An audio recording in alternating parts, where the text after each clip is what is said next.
महाराज भगीरथ माँ गंगा को इस पृथ्वी लोक पर कैसे लाए, और जब माँ गंगा स्वर्ग लोक से नीचे बड़े वेग से उतरी तो देवों के देव महादेव की जटाओं में ही समा गईं और लंबे समय तक बाबा भोलेनाथ की जटाओं में छुपी रहीं। तब महाराज भगीरथ ने महादेव से प्रार्थना की तो महादेव ने अपनी जटाओं से गंगा की 7 धाराओं को पृथ्वी लोक पर छोड़ा। तो वह धारा किस नाम से जानी जाती हैं? जिस धारा से महाराज सगर के 60,000 पुत्रों की भस्म का तर्पण हुआ, वह धारा कौन सी थी?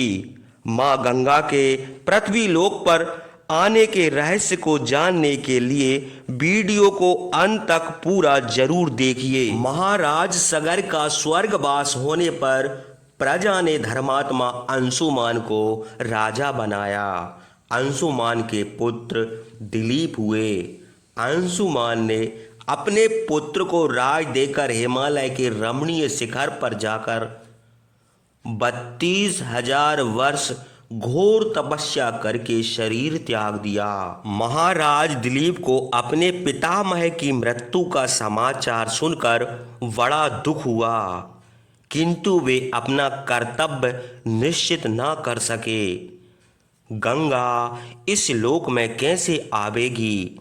सगर के 60,000 पुत्रों का तर्पण कैसे होगा और किस प्रकार उनको सद्गति मिलेगी? यह चिंता हमेशा उनको बनी रही। महाराज दिलीप के एक परम धार्मिक पुत्र उत्पन्न हुआ जिसका नाम भगीरथ था।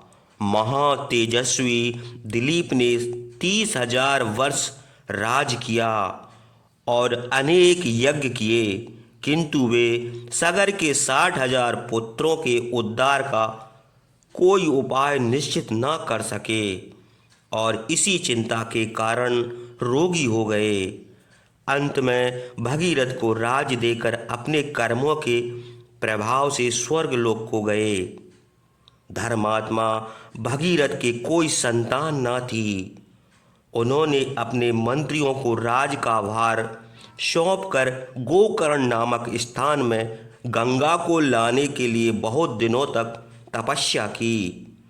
वे इंद्रियों का संयम करके कभी तो 1 महीने बाद भोजन करते, कभी पंचा अग्नि तपाते और कभी ऊर्ध्वबाहु रहते थे।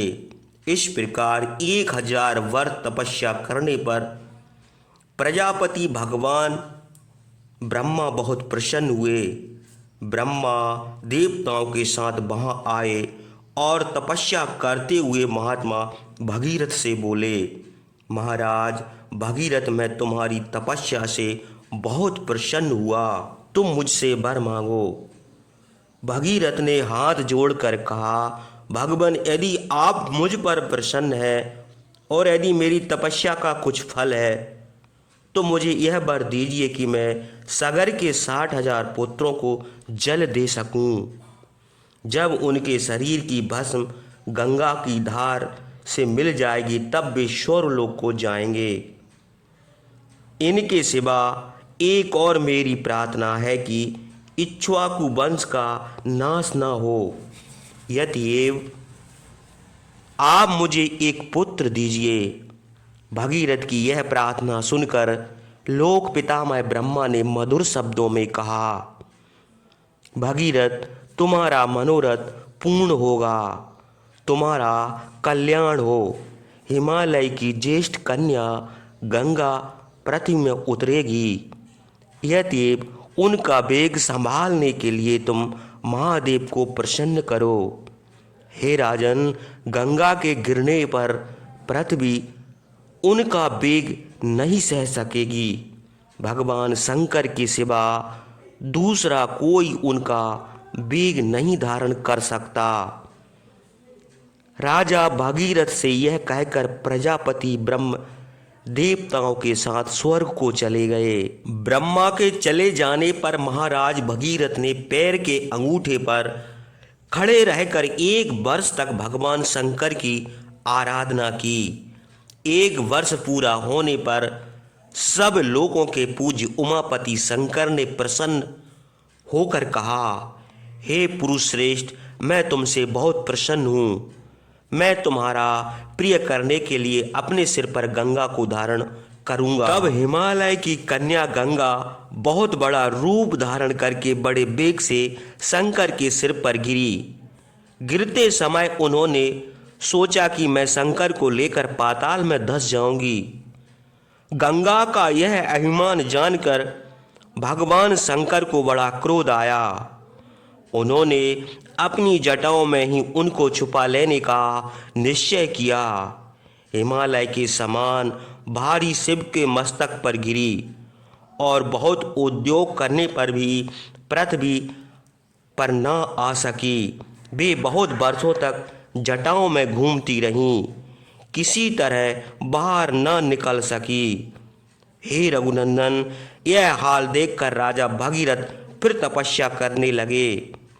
उनकी तपस्या से प्रसन्न होकर भगवान शंकर ने गंगा को अपनी जटाओं से निकालकर बिंदु सरोवर में छोड़ दिया। उनके छोड़ने पर गंगा की 7 धाराएं हो गईं।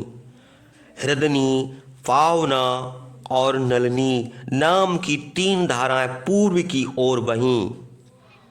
सुचक्षु, सीता और सिंधु नाम की 3 धाराएं पश्चिम की ओर गईं।